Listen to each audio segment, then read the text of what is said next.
Hello friends, जैसा कि आपने थंबनेल में देख ही लिया है, आज हम क्या पढ़ने वाले हैं। काय चिकित्सा के अंदर आपको आदर्श चिकित्सा पत्र कैसे बनाना है, उसकी क्या ट्रिक है, उसके बारे में हम आज बात करने वाले हैं। सबसे पहले ये चीज क्लियर कर लेते हैं कि आदर्श चिकित्सा पत्र का मतलब क्या। तो यहाँ पर आदर्श चिकित्सा पत्र को व्यवस्था पत्र भी बोला जाता है, ये इसका सिनोनिम है, ये आप ध्यान में रखें। देन सेकेंड चीज क्या, आदर्श चिकित्सा पत्र का मतलब क्या। एक तरह से सीधे शब्दों में बोलूं तो ये क्या है, प्रिस्क्रिप्शन। डॉक्टर के द्वारा अलग अलग डिजीज में जो प्रिस्क्रिप्शन दिया जाता है, आयुर्वेद में एक फिक्स प्रिस्क्रिप्शन दिया जाता है, आदर्श चिकित्सा पत्र एक डिजीज के लिए बनाया जाता है, उसी को हम बोलते हैं आदर्श चिकित्सा पत्र। अब आदर्श चिकित्सा पत्र जो होता है, सबसे बड़ी प्रॉब्लम हमारे सामने क्या आती है काय चिकित्सा के अंदर, कि बहुत सारी डिजीज है, अलग अलग डिजीज का अलग अलग चिकित्सा पत्र है। ठीक है, अब अलग अलग चिकित्सा पत्र को याद करना थोड़ा डिफिकल्ट हो जाता है। अब क्या करें कि थोड़ा आसान हो जाए, कम चीज में हम उसको याद कर लें। तो इसके लिए आपको क्या करना है कि आपको क्या करना है, जैसे काय चिकित्सा के अंदर जो भी डिजीज है उसका जो डिस्ट्रीब्यूशन है वो क्या है, स्त्रोतस वाइज है। ठीक है, जो स्त्रोतस हमारे होते हैं, प्राणवय स्त्रोतस, अन्नवय स्त्रोतस, उदकवय स्त्रोतस। तो इन स्त्रोतों के अंदर कौन कौन सी डिजीज आती है उनके अकॉर्डिंग डिस्ट्रीब्यूशन दिया गया है। तो हमें क्या करना है, अब क्या करना है कि जो हमारे स्त्रोतस दिए गए हैं उन स्त्रोतस के अकॉर्डिंग हमें बनाना है क्या, हमारा आदर्श चिकित्सा पत्र। सबसे शॉर्ट कर दिया, मान लीजिए समझाता हूं।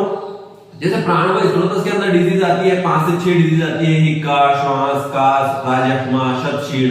अब 6 डिजीज का अलग अलग आदर्श चिकित्सा पत्र याद ना करके हम क्या कर रहे हैं, ओनली प्राणवय जो स्त्रोतस है उसका एक चिकित्सा पत्र याद करेंगे। इसमें फायदा क्या होगा कि जो 6 डिजीज है या 5 डिजीज, जितने भी प्राणवय स्त्रोतस के अंदर डिजीज आ रही है उन सभी डिजीज का क्या हो जाएगा, एक चिकित्सा पत्र बन जाएगा। आपको अलग अलग याद करने की जरूरत नहीं रहेगी। अब क्या करना है, बनाना कैसे, सबसे बड़ी प्रॉब्लम तो ये है कि बनाना कैसे है। वो तो हो जाएगा कि हाँ स्त्रोतस के वाइज हम लोगों ने एक बना लिया।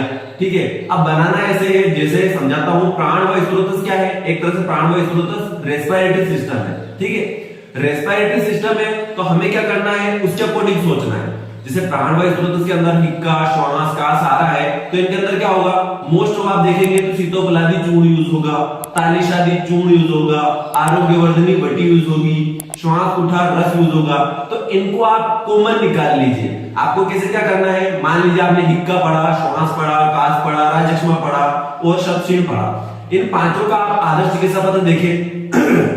इन पांचों का आदर्श चिकित्सा पत्र देखने के पश्चात आप एक काम करें कि इनके अंदर से कॉमन ड्रग कौन सी यूज हो रही है। ठीक है, कॉमन ड्रग मान लीजिए जैसे मैं बता रहा हूँ, सीतोपलादी चूर्ण है, तालिशादी चूर्ण है, श्वास कुठार रस है, ये कॉमन मिल रहे हैं, तो इनको कॉमन निकाल लीजिए। ठीक है, इनको कॉमन निकालने के बाद आपको क्या करना है, एक चीज और, मोस्ट ऑफ आपको ज्यादातर निकालना है, कम से कम 9 से 10 ड्रग। ठीक है, 9 से 10 ड्रग निकालने के बाद क्या करना है आपको, आदर्श चिकित्सा पत्र के अंदर ओनली आपको ड्रग का नाम याद नहीं रखना है, और भी चीजें हैं। क्या क्या याद करना है, मान लीजिए आपने उसके अंदर से ड्रग निकाल ली, कॉमन ड्रग निकाल ली। अब कॉमन ड्रग निकालने के बाद भी आपको क्या करना है, उसके अंदर वो भोजन से पहले दी जाती है या भोजन के बाद दी जाती है, वो आपको लिखना है, वो देखना है, कॉमन निकालना है। क्या उसकी मात्रा है, वटी है तो कितनी वटी दी जा रही है। ठीक है, सुबह शाम दी जा रही है, दिन में 3 बार दी जा रही है तो उसको लिखना है, कितनी मात्रा में दी जाना है वो लिखना है, क्या अनुपान होगा वो लिखना है, ये सब कॉमन निकालना है। आप एक बार कॉमन निकाल लीजिए, आप प्राणवय स्त्रोतस का एक कॉमन आदर्श चिकित्सा पत्र इस तरह से बना लीजिए। अब 6 डिजीज में कोई सी भी आएगी, आपको क्या करना है, उसी को कॉपी करना है। एक ट्रिक और ध्यान में रखना है, यदि एग्जाम में आपका डाउट, ये भी क्लियर कर देता हूं, आपका डाउट आएगा सर एग्जाम में 2 से 3 डिजीज उसी स्त्रोत की पूछ ली, क्या करेंगे। तो आपको क्या करना है, जैसे मैंने बोल दिया है 9 से 10 ड्रग याद करना है। आप एक डिजीज के अंदर क्या कीजिए, 5 से 6 यूज कर दीजिए, दूसरी के अंदर 10 यूज कर दीजिए, अल्टरनेट भी यूज कर दीजिए, उनका सीक्वेंस चेंज कर दीजिए। तो इस तरह से क्या होगा, पता भी नहीं चलेगा और काम का काम हो जाएगा। मेहनत आपकी कम हो गई, आपको पूरा स्त्रोतस की अलग अलग डिजीज ना याद करके एक स्त्रोतस का एक आदर्श चिकित्सा पत्र बना लिया। एक चीज और क्या होता है, 3rd ईयर के अंदर जैसे मैंने आपको बोला था कि चिकित्सा याद करने के लिए मैं बोलता हूं कि आपको 1.5 पेज से ज्यादा चिकित्सा किसी भी डिजीज की याद नहीं करना है। तो वहां पर क्या चेंज करना है, यहां पर आप फाइनल ईयर में आके उस 1.5 पेज की चिकित्सा को क्या करें, 1 पेज की चिकित्सा कर दें। ठीक है, 1 पेज की चिकित्सा में आप क्या याद करेंगे, वमन, विरेचन क्या हो रहा है उसके अंदर, विभिन्न प्रकार के कोई से भी, जैसे खजूर, मुनक्का को यूज करके कोई ग्रंथ बना लिया, इस तरह से कोई अलग अलग योग होते हैं वो आप कुछ याद कर लीजिए। तो एक पेज में आपका वन विरेचन पंचकर्मा जो भी आप यूज कर रहे हैं वो आ जाएगा, बाकी कुछ योग आ जाएंगे।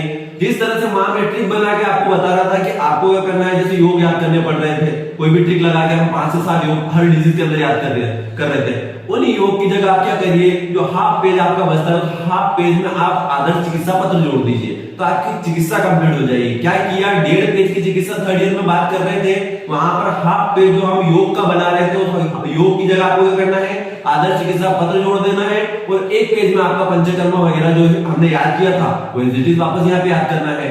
तो आपको जो थर्ड ईयर में आपने मेहनत करी थी वो यहाँ पे काम आ जाएगी।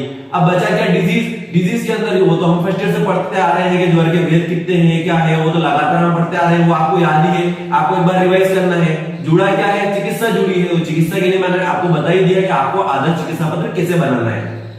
और भी डिजीज ले, मैं ये नहीं बोल रहा कि ओनली प्राणवायु स्रोत के बारे में बात कर रहे हैं, और भी ले लीजिए आप, अन्नवायु स्रोत ले लीजिए। अन्नवायु स्रोत के अंदर अजीर्ण आ रहा है, अतिसार आ रहा है, तो उसको कैसे बनाना है, उसके अंदर क्या है, आम का पाचन के लिए आप क्या देंगे, तो उसके लिए यूज कर दीजिए।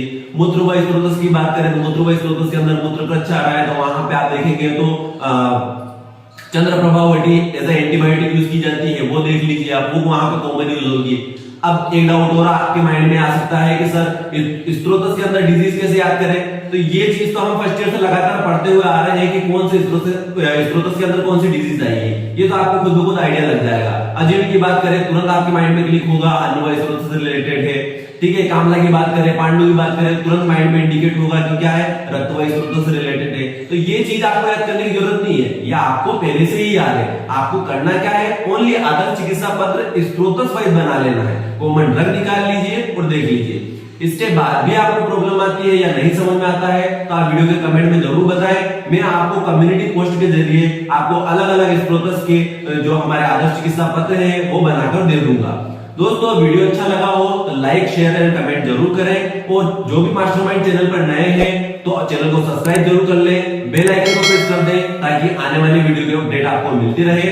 इसी तरह आयुर्वेद को पढ़ते रहिए, सीखते रहिए और आयुर्वेद को आगे बढ़ाते रहिए। Thank you.